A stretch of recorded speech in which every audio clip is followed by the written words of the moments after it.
ನಿಜವಾಗ್ಲೂ madam tennis elbow ಅಲ್ವಾ? Tennis ಎಲ್ಬೋದು ಸರ್. ಎಷ್ಟು ವರ್ಷದಿಂದ ಇತ್ತು? ಈಗ ಜಸ್ಟ್ ಒಂದು 10 months ಆಗಿತ್ತು ನಾನು ನಿಮ್ಮ ಹತ್ರ ಬರೋ ಅಷ್ಟಿಗೆ, 1 ವರ್ಷ ಆಗಿತ್ತು. ನಾನು ಸ್ಟಿರಾಯ್ಡ್ ತೊಗೊಂಡಿದ್ದೆ ಅಂತ ಹೇಳಿದ್ದೆ ಅಲ್ಲ, ಅದು ಕಡಿಮೆ ಆಗಿದ್ದು ಮತ್ತೆ ಒಂದು 4 ತಿಂಗಳಾಗಿತ್ತು ಶುರುವಾಗಿ ಜಾಸ್ತಿ ಆಗಿ. ನೀವು ಕೊಟ್ಟ ಮೇಲೆ ಇಷ್ಟು ನಾನು ಚೆನ್ನಾಗಿ ಆಗೋಕ್ಕೆ ಸಾಧ್ಯ ಆಯ್ತು. ಆಮೇಲೆ ರುಮೈಟೆಡ್ ಆರ್ಥ್ರೈಟ್ಸ್ ಅದೇ ಇದು ಫುಡ್ಡಲ್ಲೇ ಕಂಟ್ರೋಲ್ ಮಾಡ್ಕೊಂಡಿದ್ದೀನಲ್ಲ, ಅದ್ರದ್ದು ಈಗ ಟ್ರೀಟ್ಮೆಂಟ್ ತೊಗೊಳ್ಳಿ ಅಂದರೆ 3 months ಆಯ್ತು ಸರ್. ಈಗ ಬಂದು ನಾನು 19ಗೆ 3 ತಿಂಗಳು ಆಗೋಗುತ್ತೆ ನಿಮ್ಮ ಹತ್ರ ಟ್ರೀಟ್ಮೆಂಟ್ ತೊಗೊಂಡೀಗ. ಎಲ್ಲದೂ ಚೆನ್ನಾಗಿದ್ದೀನಿ, ಆರಾಮಿದ್ದೀನಿ, ಏನು ತೊಂದರೆ ಇಲ್ಲ. ಇದು ನನ್ನ ಚೂರು ಇದು ಕಡಿಮೆ ಅಂತ ಕೆಲಸ ಮಾಡ್ತಾ ಇದ್ದೀನಿ, ಇಲ್ಲ ಅಂತಿಲ್ಲ. ಗ್ಲಾಸ್ ಎತ್ತಲಿಕ್ಕೆ ಆಗ್ತಿರ್ಲಿಲ್ಲ, ಈಗ ಒಂದು ಚೊಂಬುನು ಸಮೇತ ತುಂಬಿ ಚೊಂಬುನೂ ಎತ್ತುತ್ತೀನಿ, ಇಲ್ಲ ಅಂತ ಹೇಳಿ. ಅದೇ ಸ್ವಲ್ಪ ಕೆಲವು ಸಲ ಇನ್ನು ಸ್ವಲ್ಪ ಅದು ಸರಿ ಆಗುತ್ತೆ, ಅದು ಸರಿ. ಇನ್ನೊಂದು 10-20% ಇದೆ, ಅದು ಇಂಜೆಕ್ಷನ್ ಕೊಡ್ತೀನಿ. ಮಜಲು ಯಾಕಂದರೆ ಅದು ಈಗ ಈ ಜಾಯಿಂಟ್ ಇತ್ತಲ್ವಾ, ಹೊಟ್ಟೆ ಏನಂದ್ರೆ ಈ ಕೈದು ನನ್ನ ಇಲ್ಲಿಂದ ಹೋದ್ಸಲ ಇಲ್ಲಿಂದ ಇಂಜೆಕ್ಷನ್ ಕೊಟ್ಟಿದ್ರೆ ಇಲ್ಲಿಗೆ ಪರವಾಗಿರ್ಲಿಲ್ಲ. ಹೊಟ್ಟೆ ಕೆಲಸ ಮಾಡಿದ್ರೆ ಈ ಕೈನೇ ಇದಾಗೋಗುತ್ತೆ ಸ್ವಲ್ಪ. ಏನು ನನಗೆ ಅದೇ ಸಮಸ್ಯೆ. ಸರಿ, ಇದು ಎಷ್ಟೋ ಪರವಾಗಿಲ್ಲ. ಇದು 3.5 ವರ್ಷದಿಂದ ಇತ್ತಲ್ಲ ಎರಡು ಪೇನು, ಎಷ್ಟೋ ಟೆನ್ನಿಸ್ ಎಲ್ಬೋ ಇದೆ ಅಲ್ಲ. ಟೆನ್ನಿಸ್ ಎಲ್ಬೋ ಅಲ್ಲ, ಎಲ್ಬೋ ಜಾಯಿಂಟ್. ಎಲ್ಬೋ ಜಾಯಿಂಟ್ ಇಂದು ರುಮೈಟೆಡ್ ಆರ್ಥ್ರೈಟಿಸ್ ಅಂತ ಹೇಳಿದೆ ಅಲ್ಲ, ಇದು ಎರಡೂ ನನಗೆ ತುಂಬಾ ಚೆನ್ನಾಗಿ ವಾಸಿಯಾಗಿದೆ.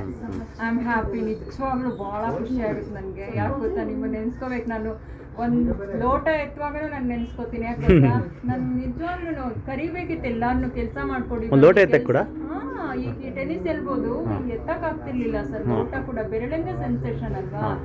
ತರಕಾರಿ ಕಟ್ ಮಾಡ್ಲಿಕ್ಕಲ್ಲ ಒಂದು ಚಾಕು ಇಟ್ಕೊಳಕ್ ಆಗ್ತಿರ್ಲಿಲ್ಲ. ದೇವ್ರ ಮನೆ ಇನ್ನೆಲ್ಲದಕ್ಕೂ ಕೆಲ್ಸದವ್ರು ದೇವ್ರ ಮನೇಲಿ ಕಸ ಗುಡಿಸ್ಬೇಕಲ್ವಾ ನಾನೇ, ಅದು ಪರ್ಕೆ ಇಟ್ಕೊಳಕ್ ಆಗ್ತಿರ್ಲಿಲ್ಲ.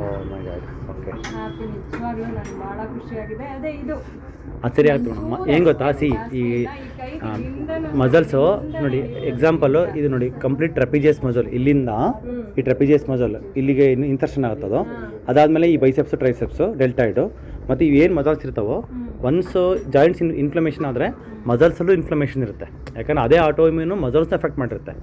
ಜಾಯಿಂಟ್ಸ್ಗಳು ಫಸ್ಟು ಸ್ಟೇಜಲ್ಲಿ ಜಾಯಿಂಟ್ಸ್ ರಿಕವರಿ ಆಗುತ್ತೆ. ನಾವು ಮೂವ್ಮೆಂಟ್ ಎಲ್ಲ ಸ್ಟಾರ್ಟ್ ಮಾಡ್ತೀವಲ್ಲ, ಅವಾಗ ಬಂದು ಇದು ಮಸಲ್ಸು ಕೂಡ ಅವಾಗ ವೀಕ್ನೆಸ್ಸು, ಪೇಯ್ನ್ ಅವಾಗ ಗೊತ್ತಾಗುತ್ತೆ ಮಸಲ್ಸ್. ಈಗ ನಮ್ಮ ಮನೆಯವರು ಸ್ವಲ್ಪ ತಿನ್ನಮ್ಮ ಅಂತ ನಾನು ಡಯಟ್ ಮಾಡ್ತಾನೆ ಇದೀನಿ. ಸೇಮ್ ನೀವು ಮೊದಲೇ ನಾನು ಇದು ಮಾಡಿದೆ ಅಂತ ಹೇಳಿದೆ, ಆಮೇಲೆ ನೀವು ಕೊಟ್ಮೇಲೆ ಅದನ್ನೇ ಸೇಮ್ ಫಾಲೋ ಮಾಡ್ತಾ ಇದ್ದೀನಿ. ನೀವು ಸ್ವಲ್ಪ ತಿನ್ನು, ತುಂಬಾ ನೆನ್ನೆಯಿಂದ ಯಾಕೋ ಸ್ವಲ್ಪ ಲೋ ಬಿ ಪಿ ಆದಂಗೆ ಆಗಿದೆ. 92/. ತಿಂದೇ ಇರೋದಕ್ಕೆ ಲೋ ಬಿ ಪಿ ಆಗಲ್ಲ. ಆ್ಯಕ್ಚುಲಿ ಏನಾಗುತ್ತೆ, ನಂದೆ ನಾನು ನೋವಿಲ್ದಲೇ ಇರಬೇಕು ಅಂದರೆ ನಾನು ಹೇಗಿರ್ತೀನಿ ಹಾಗಿರಕ್ಕೆ ಬಿಡಿ, ತಿನ್ನಿ ಅಂತ ಯಾರೂ ಬಲವಂತ ಮಾಡಬೇಡಿ ಅಂತ ಹೇಳಿದ್ದೀನಿ. ಯಾಕಂದರೆ ನನಗೆ ಗೊತ್ತು ನಾನು ಎಷ್ಟು ಅನುಭವಿಸಿದ್ದೀನಿ ಅಂತ. ಈಗಾಗಲೇ 4 years ಆಯಿತು. ರುಮೈಟೆಡ್ ಆರ್ಥ್ರೈಟಿಸ್ ಪಾಸಿಟಿವ್ ಇಲ್ಲ, ನೆಗೆಟಿವ್. ಬಟ್ ಆದ್ರೂ ಅದನ್ನ ಸೀರೋ ನೆಗೆಟಿವ್ ರುಮೈಟೆಡ್ ಆರ್ಥ್ರೈಟಿಸ್ ಅಂತ ಅದೇ ಅಂತ ಎಲ್ಲಾದ್ರೂ ಕೆಲವರು ಅಂತಾರೆ, ಇಲ್ಲ ಅಂತಾರೆ. ಎಲ್ಲ ಟ್ರೀಟ್ಮೆಂಟ್ ತಗೊಂಡಿದ್ದೀನಿ ನಾನು, ಇಲ್ಲ ಅಂತ ಹೇಳಲ್ಲ. ಎಲ್ಲಿ ಕಡಿಮೆ ಆಗಿತ್ತು ನೀವು?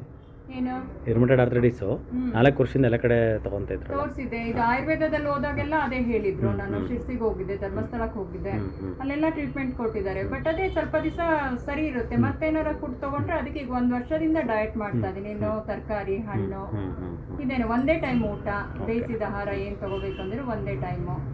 ಅದನ್ನ ಮಧ್ಯಾಹ್ನ ಯೋಗಕ್ಕೆ ಹೋಗ್ತೀನಲ್ವಾ, ಅವಾಗ ಸುಸ್ತಾಗುತ್ತೆ ಅಂತ ಮಧ್ಯಾಹ್ನ ಕೆಲವು ಸಲ ಊಟ ಮಾಡ್ತೀನಿ. ಇಲ್ಲ ಅಂತಂದ್ರೆ ರಾತ್ರಿಗೆ ಇಟ್ಕೊಂಡಿದ್ದೀನಿ 6:30 ಅದು ರಾತ್ರಿ ಅಂದ್ರೆ. ಮಧ್ಯಾಹ್ನ ಡ್ರೈ ಫ್ರೂಟ್ಸ್ ನೆನೆ ಹಾಕಿ ತಿನ್ಲಿಕ್ಕೆ ಹೇಳಿದ್ರಲ್ಲ, ಆ ಥರ ತಿನ್ಕೊಳ್ತೀನಿ. ಬೆಳಗ್ಗೆ ಸೊಪ್ಪಿನ ರಸ ಕುಡಿತೀನಿ. ಓಕೆ, ಇವಾಗ ಈ ಒಂದು ಮಸಲ್ಸ್ ಪೇನ್ ಬಿಟ್ರೆ ಬೇರೆ ಎಲ್ಲ ಫ್ರೀ ಆಗಿದೆ? ಬೇರೆ ಎಲ್ಲ ಚೆನ್ನಾಗಿದ್ದೀನಿ, ಆರಾಮಾಗಿ ಓಡಾಡ್ಕೊಂಡಿದ್ದೀನಿ, ಹ್ಯಾಪಿ ಆಗಿದ್ದೀನಿ. ಇಲ್ಲಿಗೆ ಬಂದ್ಮೇಲೆ ಏನೇನು ಚೇಂಜಸ್ ಕಂಡಿದೆ ನಿಮಗೆ? ಇಲ್ಲಿಗೆ ಬಂದ್ಮೇಲೆ ಅದೇ ಸರ್, ಪೂರ್ತಿ ಇದು ಏನೂ ಬದ್ದೇ ಇದ್ದಿದ್ದು ಕೈ. ಅಂದ್ರೆ ನೀವು ಅಲ್ಲಿ ಆಯುರ್ವೇದ ಅದು ಇದೆಲ್ಲ ತಗೊಂಡ್ರು ಕೂಡ ನಿಮಗೆ ಕೆಲಸ ಮಾಡಕ್ಕೆ ಆಗ್ತಾ ಇರ್ಲಿಲ್ಲ? ರುಮೈಟೆಡ್ ಆರ್ಥ್ರೈಟಿಸ್ ಬೆರಳುಗಳು ಬರ್ತಾ ಇತ್ತು.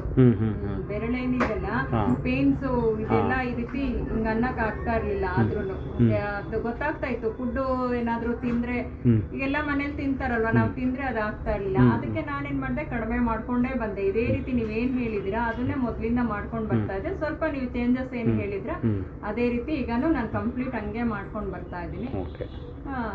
ಇದಾಗಿದೆ. ಮಾತ್ರ ಮೊಸರು ತಿಂತಾ ಇದೆ. ನೀವು ಮೊಸರು ತಿನ್ಬೇಡ್ರಿ ಅಂದ್ರೆ ಮೊಸರು ಬಿಲ್ಕುಲ್ ಬಂದ್ ಮಾಡಿದೀನಿ. ಓವರಾಲ್ ಎಷ್ಟು % ಹ್ಯಾಪಿ ಮೇಡಮ್ ನೀವು ಇಲ್ಲಿ? ಸರ್ 100% ಹ್ಯಾಪಿನೇ ನಾನು. 100%. ಏನಂದ್ರೆ ಇದು ಮೊನ್ನೆ ಒಂದು 15 days ಇಂದ ಒಂದು ಸ್ವಲ್ಪ ಕೈ ಮಾಡುವಾಗ ಇದು ಬಂತು ಅನ್ನೋದು ಬಿಟ್ರೆ ಮತ್ತೆ ನಾನು ಚೆನ್ನಾಗಿದ್ದೀನಿ ಸರ್. ನಿಜವಾಗ್ಲೂ ಖುಷಿ ಆಗ್ತಿದೆ. ಮತ್ತೆ ಥ್ಯಾಂಕ್ಸ್ ಹೇಳ್ಬೇಕು ನಿಮಗೆ ಮೇಡಮ್. ಮೊನ್ನೆ ನೀವು ಯೂಟ್ಯೂಬಲ್ಲಿ ಕಮೆಂಟ್ ಹಾಕಿದ್ರಿ, ನಾನು ಅಬ್ಸರ್ವ್ ಮಾಡಿದೆ ನಿಮ್ದು. ಅದು ನೋಡಿದೆ ಖುಷಿ ಆಯ್ತು. ನಾನು ನೀವು ಹಾಕಿದ ಎಲ್ಲದೂ ನೋಡ್ತಾ ಇರ್ತೀನಿ, ಖುಷಿ ಆಗುತ್ತೆ ಅವಾಗ ಅವರೆಲ್ಲ ಕೇಳ್ತಾರಲ್ಲ, ಅವಾಗ ಹಂಗನ್ಸುತ್ತೆ ನನಗೆ. ಅದಕ್ಕೋಸ್ಕರ ನಿಮ್ದೊಂದು ವಿಡಿಯೋ ಮಾಡ್ಬೇಕು ಅಂತ ಇತ್ತು, ಅದಕ್ಕೆ ಜಸ್ಟ್ ಒಂದು ಮಾಡೋಣ ಅಂತ. Thank you sir. ನಿಜವಾಗ್ಲೂ ನಾನು ಎಲ್ಲರಿಗೂ ಹೇಳೋದದ್ದೇ, ಬನ್ನಿ. ನಾನು ಸುಮಾರು ನಮ್ಮ ರಿಲೇಷನ್ಸ್ ಎಲ್ಲ ಮೊನ್ನೆ ಹೋದಾಗ್ಲೂ ಅಷ್ಟೇ ಎಲ್ಲರೂ ಕೇಳಿದ್ರು ಇಷ್ಟೊಂದು ಸಣ್ಣ ಆಗಿದೆಯಲ್ಲ ಆಂಟಿ ನೀನು ಅಂತ. ನಾನಂದೆ ಎಲ್ಲರೂ, ಇನ್ನು ನನ್ನ ಸಿಸ್ಟರ್ ಮಗಳೊಬ್ಳಿಗೆ ಕಾಲಿಂದ ಏನೋ ಪೇನ್ ಆಗಿದೆ, ಅವಳಿಗೂ ಹೇಳಿದ್ದೀನಿ ಬಾ ಇಲ್ಲಿ ಹೋಗು ಆಪರೇಷನ್ ಮಾಡಿಸ್ಕೊ, ಸಣ್ಣ ಹುಡುಗಿ ಇಲ್ಲ, ಒಂದು ಸಣ್ಣ ಮಗು ಇದೆ, ಅದಕ್ಕೆ ಇಲ್ಲಿ ಸರಿ ಆಗುತ್ತೆ ಅಂತ ಎಲ್ಲರಿಗೂ ಹೇಳ್ತೀನಿ ನಾನು. ಅಲ್ಲಿ ರಾಕೇಶ್ ಡಾಕ್ಟರ್ ಇದ್ದಾರೆ, ನಮ್ಮ ಮನೇಲಿ ಒಂದೇ ಮಾತು ಹೇಳ್ತಾರೆ, ನಾನು ಪೇನ್ ಅಂತ ಏನಾದರೂ ಅಂದ್ರೆ ನೋಡಮ್ಮ ಅದು ಎಷ್ಟಾರು ಆಗಲಿ ನಾನು ಖರ್ಚು ಮಾಡ್ತೀನಿ, ನಾನು ನೋಡ್ತೀನಿ, ಅಲ್ಲಿ ಡಾಕ್ಟ್ರು ನೋಡ್ತಾರೆ, ಸಾಕಲ್ಲ ನಿಮಗೆ ಅಂತ ಹೇಳ್ತಾರೆ. ಹಿಂಗೆ ಅಂತ ಡಾಕ್ಟ್ರ್ ಇದ್ದಾರೆ ಹೆದ್ರಬೇಡ ಅಂತಾರೆ. ಹಂಗೆ ಅಂತಾರೆ, ಡಾಕ್ಟ್ರ್ ಇದ್ದಾರೆ ಹೆದ್ರಬೇಡ, ನೀನ್ ಮಾಡು ಕೆಲಸ. ನಾನು ಸ್ವಲ್ಪ ಹೆದ್ರುಕೊಂಡ್ರೆ ಕೆಲಸ ಮಾಡ್ಲಿಕ್ಕೆ ಕೈಯಲ್ಲಿ ಈಗ ಬಿಂದಾಸ ಕೆಲಸ. ಮುಂಚೆ ನಿಮಗೆ ಕೆಲಸ ಮಾಡೋಕ್ಕೆ ನೋವಿದ್ರು ಕೂಡ ನಿಮ್ಮ ಪಡೆ ನಿಮಗೆ ಬಿಡ್ತಾ ಇದ್ರು ಇವರೇ ಮಾಡ್ಕೊಳ್ಳಿ ಅಂತ. ಓಕೆ, ಎಲ್ಲರೂ ಹೆಲ್ಪ್ ಮಾಡೋರು ಅವಾಗ, ಈಗೆಲ್ಲ ಯಾರು ಮಾಡಲ್ಲ. ಇವಾಗ ಮಾಡ್ತಾ ಇಲ್ವಾ? Okay okay okay. ಅವಾಗೆಲ್ಲ ಹೆಲ್ಪ್ ಮಾಡೋರು, ಒಂದ್ ತರಕಾರಿ ಹೆಚ್ಚಲಿಕ್ಕೆ ಕೂಡ ಅವರೇ ನನ್ಗೆ ಹೆಚ್ಚಕ್ ಆಗ್ತಿರ್ಲಿಲ್ಲ. ಈಗ ಯಾರು ಮುಟ್ಟಲ್ಲ, ಏನು ಮುಟ್ಟಲ್ಲ, ಮಾಡ್ಕೊಂಡ್ ಬರ್ತಾ ಇದೆಯಲ್ಲ ಚೆನ್ನಾಗಿದ್ದಾಳಲ್ಲ ಮಾಡ್ಕೊಂಡು ಅಂತ ಹೇಳಿ ಸುಮ್ನೆ ಬಿಟ್ಬಿಡ್ತಾರೆ. ಮಕ್ಕಳೆಲ್ಲ ಅವ್ರ ಪಾಡಿಗೆ ಅವ್ರು ಇರ್ತಾರೆ, ನಿಮ್ಮ ಅಮ್ಮ ಹೆಲ್ಪ್ ಮಾಡ್ತಿದ್ರು, ಅವರು ಈಗ ಮಾಡ್ತಾ ಇದ್ದಾಳಲ್ಲ ಅಂತ ಸುಮ್ಮನಾಗಿದ್ದಾರೆ ಅಷ್ಟೇ. ಇಲ್ಲ ಆರಾಮಾಗಿದ್ದೀನಿ ಸರ್, ಏನ್ ತೊಂದರೆ ಏನಿಲ್ಲ. ನಮಗೆ ಖುಷಿ ಆಯ್ತು ಮೇಡಮ್, ಯಾಕಂದರೆ ಫಸ್ಟ್ ಟೈಮ್ ನಾನು ಟ್ರೀಟ್ಮೆಂಟ್ ಕೊಟ್ಟಾಗ ಅಷ್ಟು ರೆಸ್ಪಾನ್ಸ್ ಮಾಡಿರಲಿಲ್ಲ. ಸೊ ಮತ್ತೆ ನಾನು ನಮ್ಮ ಸಾರ್ ಹತ್ರ ಇದನ್ನು ಪ್ರೆಸೆಂಟ್ ಮಾಡಿಬಿಟ್ಟು, ಯಾಕಂದರೆ ಎಲ್ಬೋ ಜಾಯಿಂಟ್ ಅನ್ನೋದು ಟ್ರಿಕ್ಕಿ ಜಾಯಿಂಟು. ಎಲ್ಬೋದಲ್ಲಿ 2 ರೀತಿ ಮೂವ್ಮೆಂಟ್ಸ್ ಬರುತ್ತೆ. ಒಂದೇ ಅಂತಂದ್ರೆ ಮೇನ್ ಜಾಸ್ತಿ ಮತ್ತೆ ಕೆಲಸ ಮಾಡಿ ಏನಾರು ಬಂದ್ಬಿಡ್ತಿರೋ ಅಂತ ಒಂದು ಹೆದರಿಕೆ ಅಂತೂ ಇದ್ದೇ ಇದೆ. ಬಟ್ ಆದ್ರೂ ಈಗ ಮಾಡ್ತಾ ಇರೋದಕ್ಕೆ ಪರವಾಗಿಲ್ಲ. ಇಲ್ಲ ಮೇಡಮ್, ಕೆಲಸ ಮಾಡೋದ್ರಿಂದ ಅಲ್ವಾ, ಇದು ಸವಿಯೋದ್ರಿಂದ ಕೆಲಸ ಮಾಡಿದ್ರೆ ಸವಿಯುತ್ತೇನೆ ಕಾನ್ಸೆಪ್ಟೇ ತಪ್ಪು. ಇದು ಮೇನ್ಲಿ ಸವಿಯೋದು ಬಂದು ಇನ್ಫ್ಲಮೇಷನ್ ಜಾಸ್ತಿ ಆಗಿರುತ್ತೆ ಬಾಡಿನಲ್ಲಿ. ಇನ್ಫ್ಲಮೇಷನ್ ಬಂದು ಫುಡ್ಡಿಗೆ ಸಂಬಂಧಪಟ್ಟಿರುತ್ತೆ.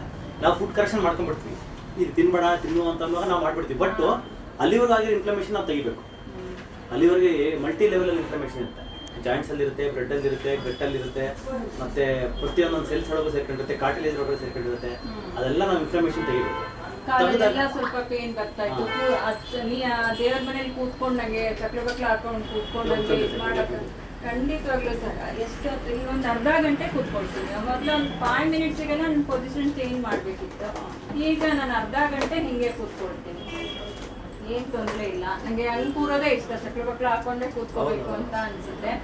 ಈಗ ಅರ್ಧ ಗಂಟೆ ಬೇಕಾದ್ರೆ ದೇವ್ರ ಮನೇಲಿ ಹಾಗೆ ಕೂತ್ಕೊಳ್ತೀನಿ, ಏನು ಅನ್ಸಲ್ಲ. ಎದ್ದಾಗ ಚಕ್ರ ಬಕ್ಲ ಹಾಕೊಂಡು ಕೂತ್ಕೊಂಡು ಎದ್ದಾಗ ಭಾಳ ಪೇನ್ಸ್ ಬರ್ತಿತ್ತು ಎಲ್ಲ ಕಡೆ, ನಮ್ಮ ಬಾಡಿಯಲ್ಲೆಲ್ಲ ಆಗ್ತಿರ್ಲಿಲ್ಲ, ಎದ್ದು ನಡಿಯಲಿಕ್ಕೆ ಆಗ್ತಿಲ್ಲ. ಈಗ ಆ ಥರ ಏನಿಲ್ಲ, ಎಲ್ಲ ಆರಾಮಾಗಿದ್ದೀನಿ. ನೀವು ಮೆಡಿಸನ್ ಕರೆಕ್ಟಾಗಿ ತಗೋ, ನೀವು ಹೇಳಿದ್ರಲ್ಲ 3 ಮಂತ್ಸ್ ತಗೊಳ್ಳಿ ಅಂತ.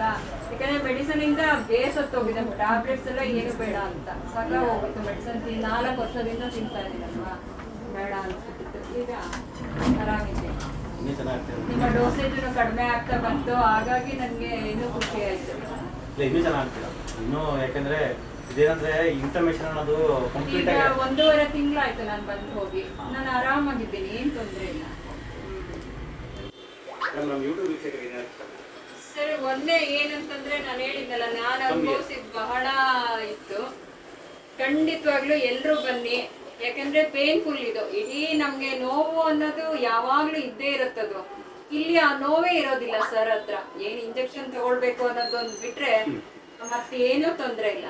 ಎಲ್ಲರೂ ಖಂಡಿತವಾಗ್ಲೂ ಇಲ್ಲಿ ಬಂದು ನೋಡಿ ಭಾಳ ಸಂತೋಷ ಪಡ್ತೀರಾ. ಎದ್ದು ಓಡಾಡ್ಲಿಕ್ಕೆ, ಮನೇಲಿ ಕೆಲಸ ಮಾಡ್ಲಿಕ್ಕೆ ಅವ್ರ ಇವನ್ನ ಕರಿಬೇಕು, ಯಾರನ್ನೂ ಕರಿಯೋದು ಬೇಡ ನಾವು.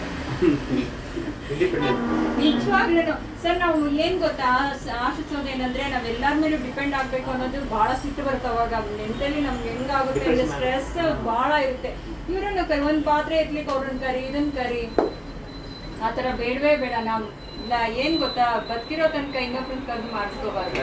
ಅದು ವಯಸ್ಸಾದಾಗ ಇನ್ನೊಂದು ಕತೆ. ಅದು ಈ ವಯಸ್ಸಿಗೆ ನಾವು ಬೇರೆಯವ್ರನ್ನ ಕರೀತಾ ಇದ್ರೆ ನಮ್ಗೆ ಎಷ್ಟು ಒಂಥರ ಇರಿಟೇಟ್ ಆಗ್ತದೆ ಅಂದ್ರೆ, ಏನಪ್ಪಾ ನಮ್ ಜೀವನ ಅನ್ನಂಗ ಆಗ್ಬಿಡುತ್ತೆ. ಇಲ್ಲ ಸರ್, ನಾನು ಹೇಳ್ತೀನಲ್ಲ, ನಾನು ಹಿಂಗೆ ಚೆನ್ನಾಗಿರ್ಬೇಕು ಅನ್ನೋದು ನನ್ನ ಆಸೆ.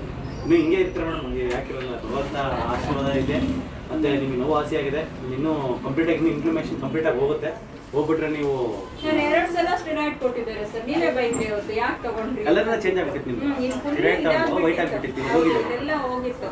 2 ಸಲ ಸ್ಟೆರಾಯ್ಡ್ ಕೊಟ್ಟಿದ್ರು, ಆದ್ರೂ ನನಗೆ ಕಡಿಮೆ ಆಗಲಿಲ್ಲ. ಸ್ಟಿರಾಯ್ಡ್ ಏನಂದ್ರೆ ಅದು ಟೆಂಪರರಿ ರಿಲೀಫ್. ಆ ಟೆಂಪರರಿ ರಿಲೀಫ್ ಅಂತಂದ್ರೆ ಮತ್ತೆ ಡ್ಯಾಮೇಜ್ ಜಾಸ್ತಿ, ನಮ್ಮ ಬಾಡಿಗೆ ಮಾಡ್ತಕ್ಕಂಥ ಡ್ಯಾಮೇಜ್ ಜಾಸ್ತಿ. ಅದು ಕಿಡ್ನಿನೆಲ್ಲ ಡ್ರೈನ್ ಮಾಡುತ್ತೆ, ಲಿವರ್ ತುಂಬ ಡ್ಯಾಮೇಜ್ ಆಗುತ್ತೆ. ಸೊ ಹಂಗಾಗಿ any have but steroid injection ಇಲ್ದಂಗೆ ಮತ್ತು ಡಯಟು ಪ್ಲಸ್ ಮೆಡಿಸಿನ್ಸ್ ಎಲ್ಲ ನೀವು ಕ್ಯೂರ್ ಆಗಿರೋದು ನಿಮಗೆ ತುಂಬ ಖುಷಿ ಆಗ್ತದೆ. ನನಗಂತೂ ಭಾಳ ಸಂತೋಷ ಆಗಿದೆ. Thanks. Thank you madam, thank you.